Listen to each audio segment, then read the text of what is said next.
بسم اللہ الرحمن الرحیم، الصلاۃ والسلام علیک یا رسول اللہ وعلی آلک واصحابک یا سیدی یا حبیب اللہ۔ آج کا ہمارا موضوع ہے کہ پھولوں کے سیج پہ تو سویا ہوا ہے، تجھے قبر یاد نہیں ہے۔ سیدنا ابراہیم ابن الادب رحمۃ اللہ علیہ اللہ کے کامل ولی شخص ہے۔ ایک مرتبہ رات کے وقت آپ آرام فرما رہے تھے اپنے کمرے میں، تو چھت پہ کسی کے چلنے کی آواز آئی۔ آپ رحمۃ اللہ علیہ نے نیچے سے آواز دی، کون ہے جو میرے مکان کی چھت پہ چل رہا ہے؟ اوپر جو چھت پہ چل رہا تھا اس نے آواز دی کہ میرے اونٹ گم ہو گئے ہیں، اونٹ تلاش کر رہا ہوں۔ آپ رحمۃ اللہ علیہ نے ارشاد فرمایا کہ عقل کی بات کیا کرو، اونٹ تلاش کرنی ہے تو جنگلوں میں جاؤ، اونٹ تلاش کرنی ہے تو صحراؤں میں جاؤ، اونٹ تلاش کرنی ہے تو دریاؤں کے قریب جاؤ، مکانوں کے چھتوں پہ اونٹ نہیں چلا کرتے۔ انہوں نے اوپر کھڑے ہو کے ارشاد فرمایا کہ دوستی کرتا ہے رب سے، تعلق بناتا ہے رب سے، پیار کرتا ہے اپنے رب سے، راضی کرنا چاہتا ہے تو اپنے رب کو، جی اپنے رب کی قربت حاصل کرنا چاہتا ہے تو پھر نرم نازک بستر پہ سونے سے رب نہیں ملتا۔ فرمایا پھر مسجد میں جانا پڑے گا، پھر تسبیح ہاتھ میں لے کے الا اللہ کا ورد کرنا پڑے گا، کیونکہ اللہ پاک نے ارشاد فرمایا الذین یذکرون اللہ قیاما وقعودا وعلی جنوبہم یتفکرون فی خلق السماوات والارض ربنا ما خلقت ھذا باطلا سبحانک فقنا عذاب النار۔ پھر الا اللہ کا ورد کرنا پڑے گا، کیونکہ جب اللہ کی یاد میں بندہ مست رہتا ہے تو اللہ خود ارشاد فرماتے ہیں الا بذکر اللہ تطمئن القلوب۔ فرمایا مومنین کے دلوں کا جو اطمینان ہے وہ میرا ذکر ہی ہے۔ تو آپ نے ارشاد فرمایا کہ چھت پہ میں اس لیے آیا ہوں کہ تمہیں بتا سکوں کہ جس طرح اونٹ چھت پہ نہیں گھوم سکتا، نہیں چل سکتا، تو بستر پہ سوئے ہوا بھی رب انسان کو نہیں مل سکتا۔ تو آپ رحمت اللہ علیہ کہیں تشریف لے گئے۔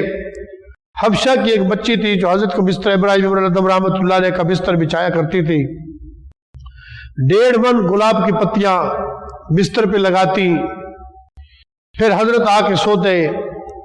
ایک دن ابراہیم ابن الادب رحمت اللہ علیہ کہیں تشریف لے گئے، اس بچی نے 1.5 من گلاب کی پتی لگائی۔ اس کو پتہ تھا کہ شاہ وقت نہیں ہے، اس نے سوچا کہ شاہ وقت پتہ نہیں کب آئے گا، تھوڑی دیر میں سو کے دیکھ لوں کہ خوشبو کتنی ہے پھولوں کی، مہک کتنی ہے پھولوں کی، یہاں نیند کتنے آرام سے آتی ہے، یہاں نیند کتنے سکون سے آتی ہے، کتنے چین سے آتی ہے۔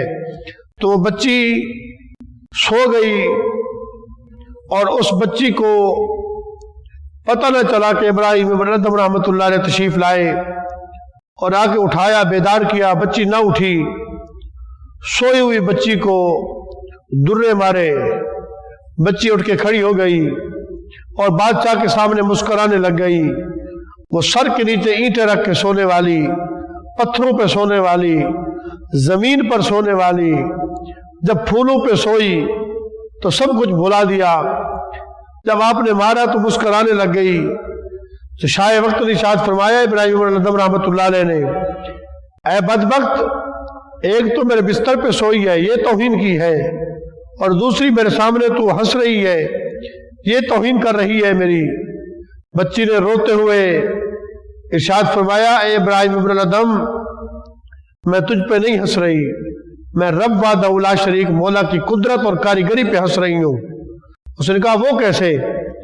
اس نے کہا کہ چند لمحے میں سوئی ہوں نرم نازک بستر پر، چند لمحے میں سوئی ہوں اس گلاب کی پتیوں پہ، تازی اس نے مجھے سزا دلوا دی، اور زندگی ہو گئی تجھے اس نرم نازک بستر پہ سوئے ہوئے، پھولوں پہ سوئے ہوئے، خوشبو میں سوئے ہوئے، اور کبھی تجھے اپنی قبر کی فکر بھی ہے، قبر کی یاد بھی ہے۔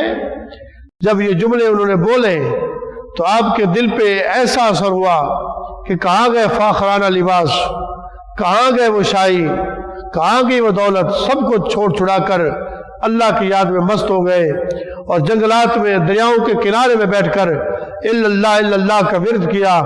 آج دنیا جہان میں اولیاء اللہ کی لسٹ میں دیکھا جائے تو ابراہیم ابن الادھم رحمۃ اللہ علیہ کا نام سر فہرست آتا ہے۔